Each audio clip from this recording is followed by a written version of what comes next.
सिंह ठाकुर। धन्यवाद सभापति महोदय।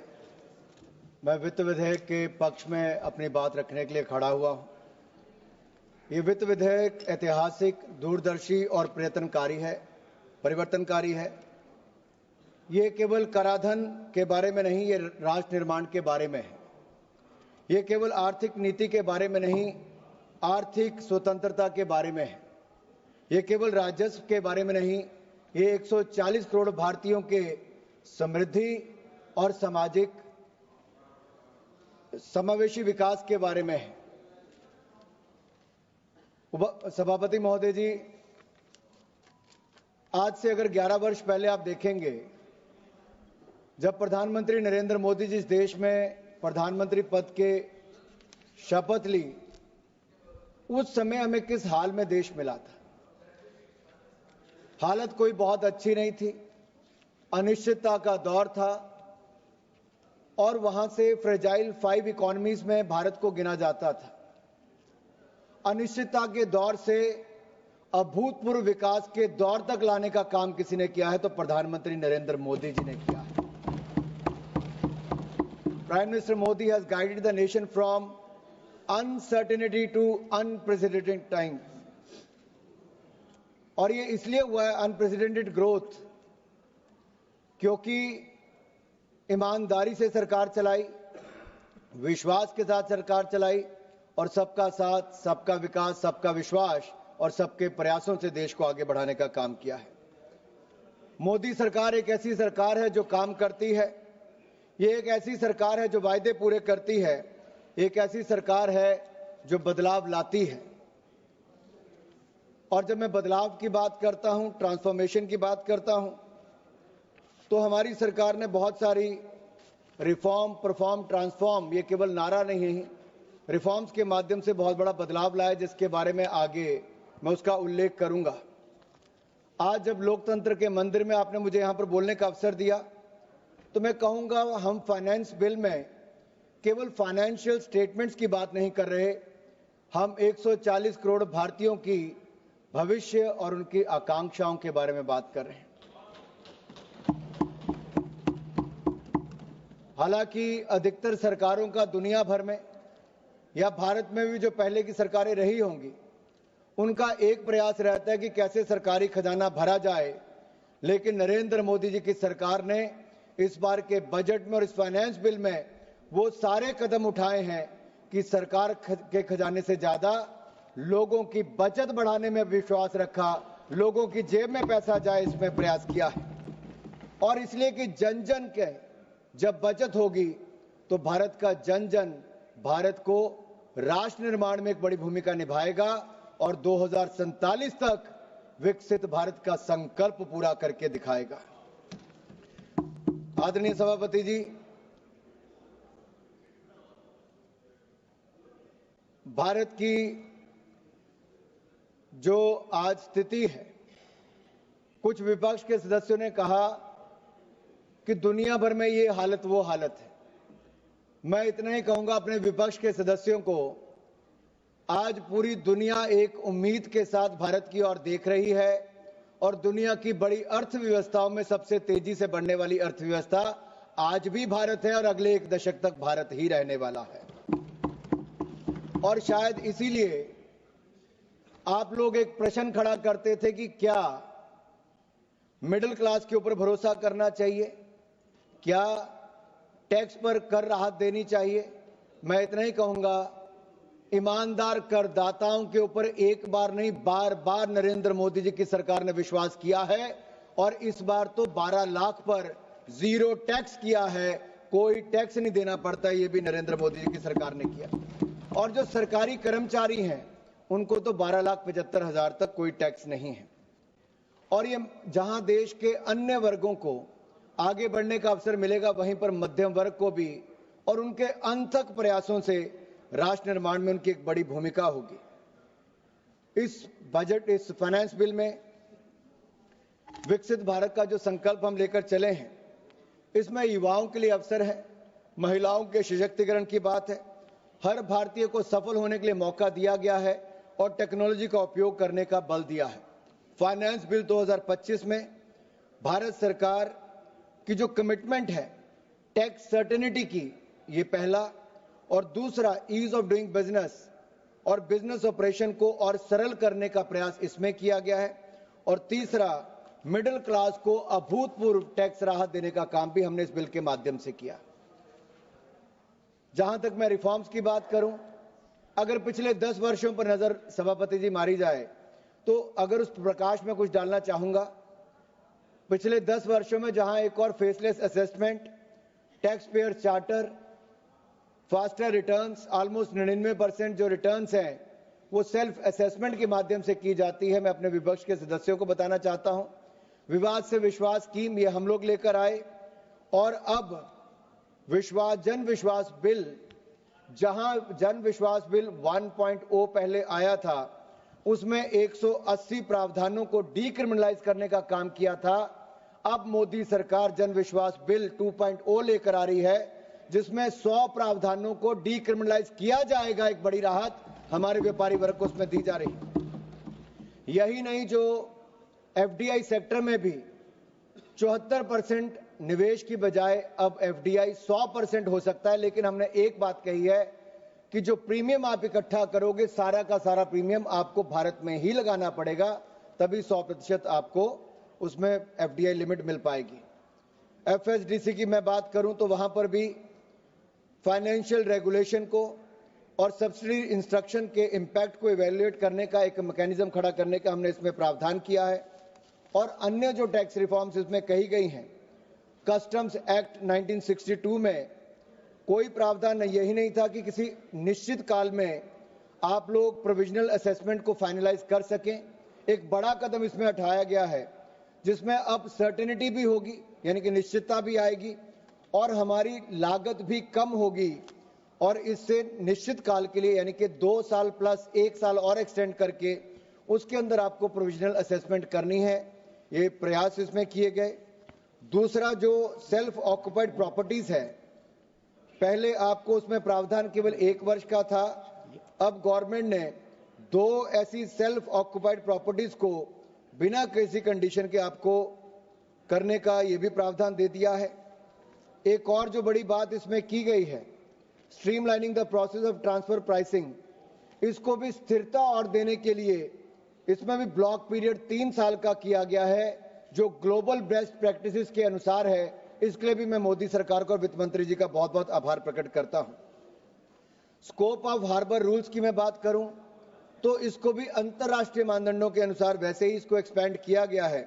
इसमें लिटिगेशन को कम करने के लिए और निश्चितता को बढ़ाने के लिए और अंतर्राष्ट्रीय टैक्सेशन के आधार पर इसको और मजबूत किया गया, इसके स्कोप को एक्सपेंड किया गया है।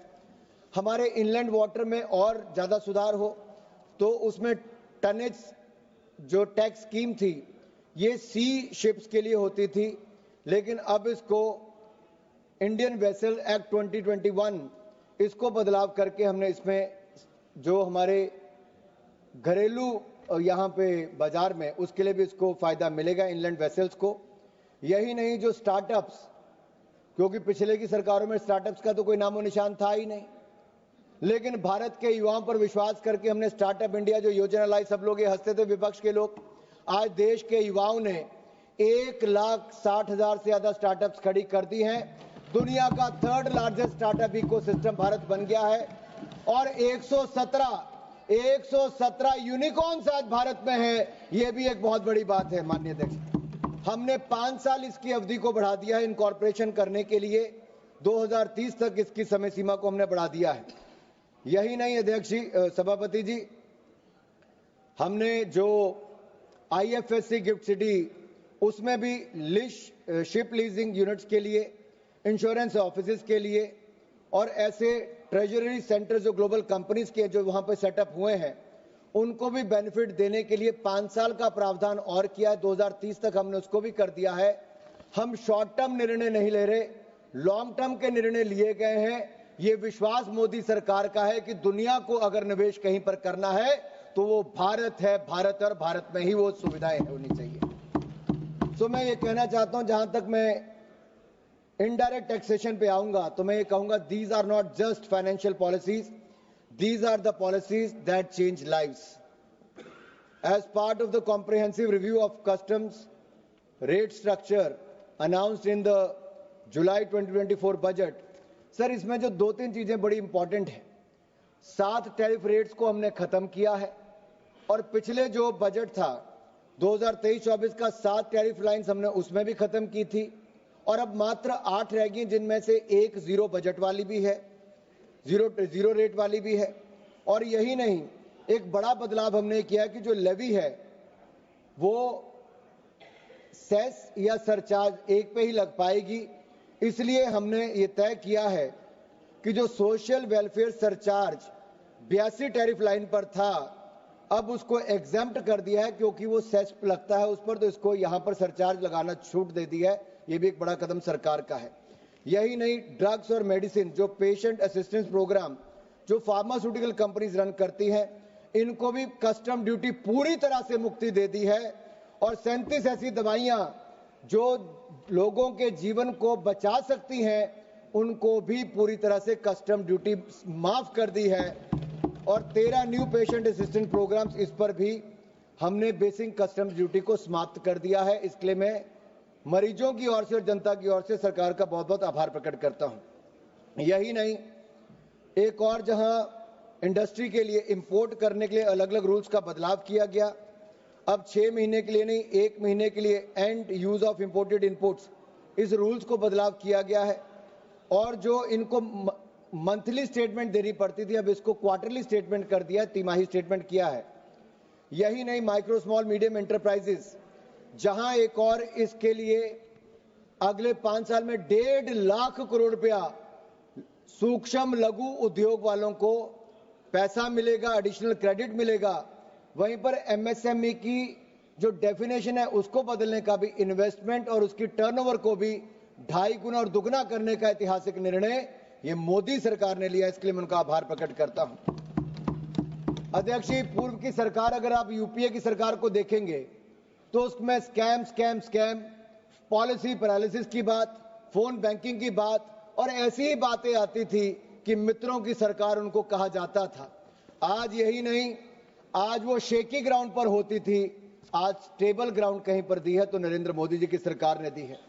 हमने जहां एक और बैंकिंग व्यवस्था को सुधारा है, लेकिन मुझे चिंता इस बात की है कि हमारे जो विपक्ष के एक नेता हैं, हमारे पीएससी कमेटी में आप भी हैं, आज जब निशिकांत दुबे जी कह रहे थे तो उन्होंने कहा रेवेन्यू फोरगॉन की बात निशिकांत दुबे जी कर रहे थे, लेकिन पीएससी कमेटी के चेयरमैन अगर रेवेन्यू फोरगॉन और राइट ऑफ में अंतर नहीं समझते तो एक बड़ा प्रश्न चिन्ह खड़ा हो जाता है। साहब, विपक्ष कहां पर है, किस हालत में है, समझता भी है कि नहीं समझता है, ये अपने आप में सवाल खड़ा करता है। रेवेन्यू फोरगॉन क्या है साहब? जो एक टैक्स सरकार को आना है, जो पोटेंशियल टैक्स रेवेन्यू आना है, वो सरकार की किसी नीति जहां पे आप टैक्स एग्जम्पशन देते हो, डिडक्शन देते हो, इंसेंटिव देते हो, जिसके कारण आपका चला जाता हो टैक्स, वो रेवेन्यू फोरगॉन है। लेकिन जहां पर आप राइट ऑफ की बात करते हैं तो बैंक जहां पे अपनी राइट ऑफ, बड़ा विस्तार में निर्मला जी स्टेटमेंट है, वो मैं बताता हूं कि उन्होंने साफ तौर पे कहा है कि राइट ऑफ करने का मतलब ये नहीं कि पैसा छोड़ दिया है। बैंक उनको लेने के लिए चाहे कहीं पर भी जाए, चाहे उनको कोर्ट जाना पड़े, डेट रिकवरी ट्रिब्यूनल में जाना पड़े, enforcement of security interest act के अंतर्गत फाइल करना पड़े, ऐसा सारी सर उसमें प्रावधान है, उसमें करना है। लेकिन ये इस तरह का जो देखने को मिला, इसमें अपने आप में विपक्ष पर प्रश्न चिन्ह खड़े होते हैं। सर, यहां पर एक बात कही गई, कब्र से खोदने की बातें की गई, कहा कि कब्रें क्यों खोदते हो, गड़े मुर्दे क्यों उखाड़ते हो। मैं भी ये कहना चाहता हूं, दुनिया कहां की कहां पहुंच गई। ये लोग अभी भी 17वीं शताब्दी में मुगलियाई सोच के साथ ही चल रहे हैं।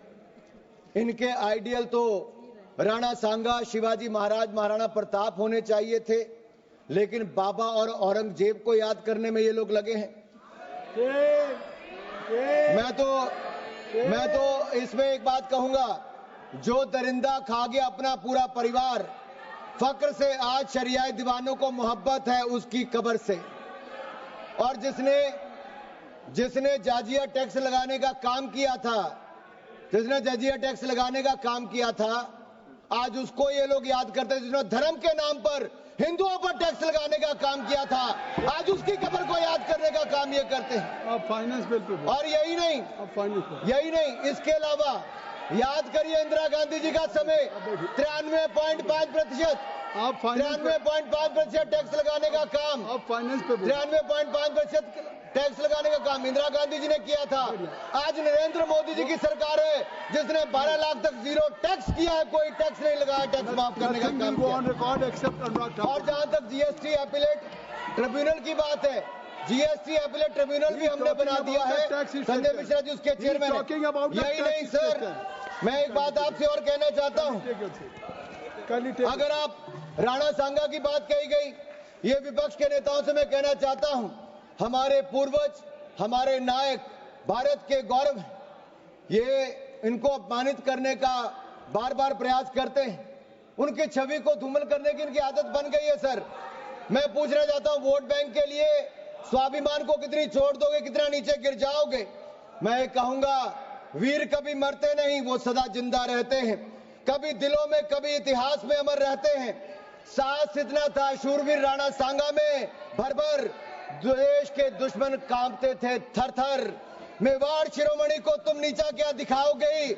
मुगलिया सोच की औलादो, जिनके 80 घाव थे तन पर, व्यथा नहीं थी मन में।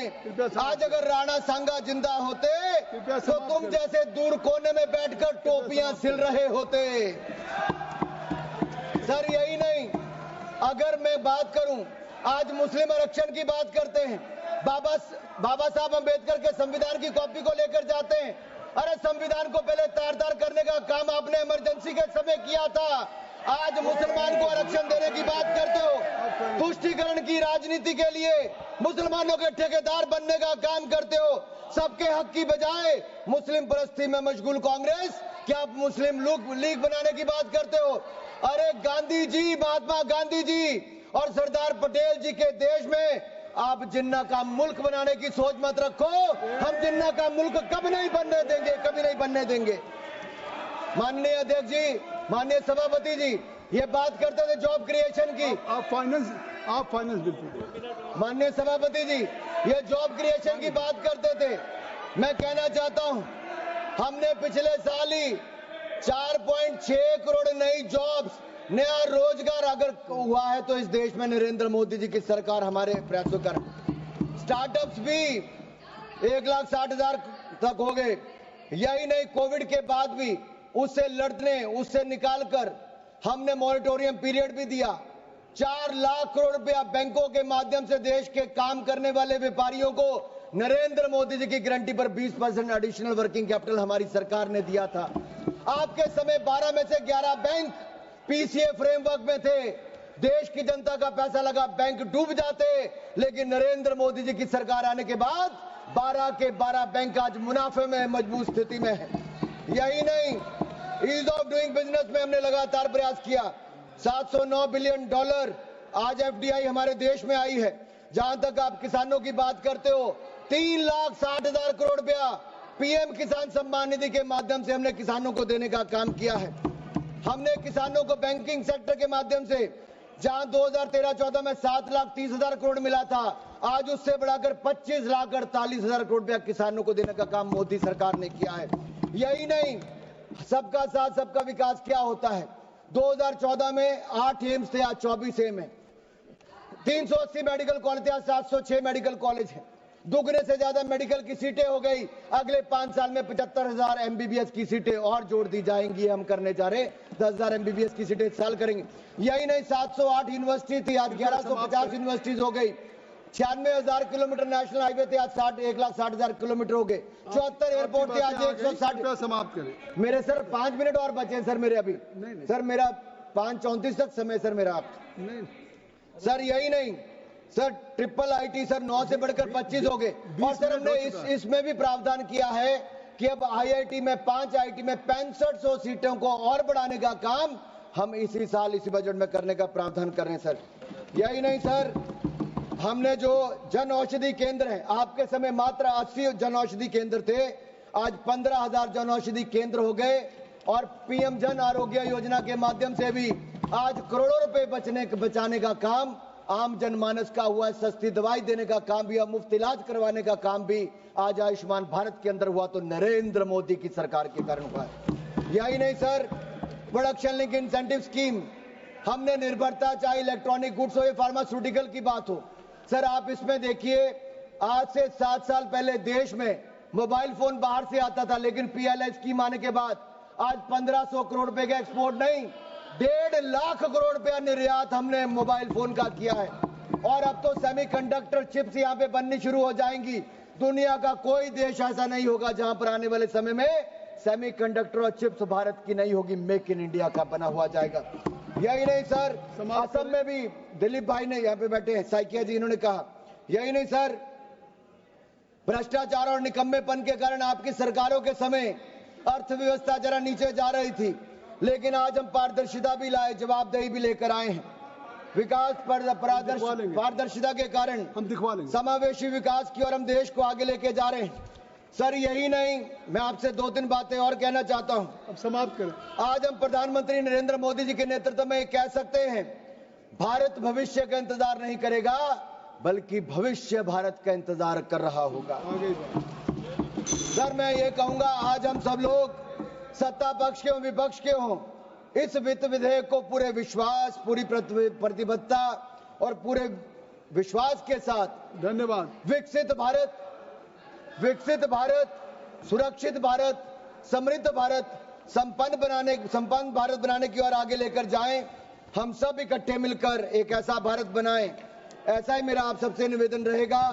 इस ऐतिहासिक फाइनेंस बिल के लिए मैं वित्त मंत्री निर्मला सीतारमण जी का बहुत बहुत आभार प्रकट करता हूं और नरेंद्र मोदी जी से इतना ही कहूंगा कि हमें आपके नेतृत्व में पूरा विश्वास है और आपके नेतृत्व में ये देश लगातार आगे बढ़ता जाएगा।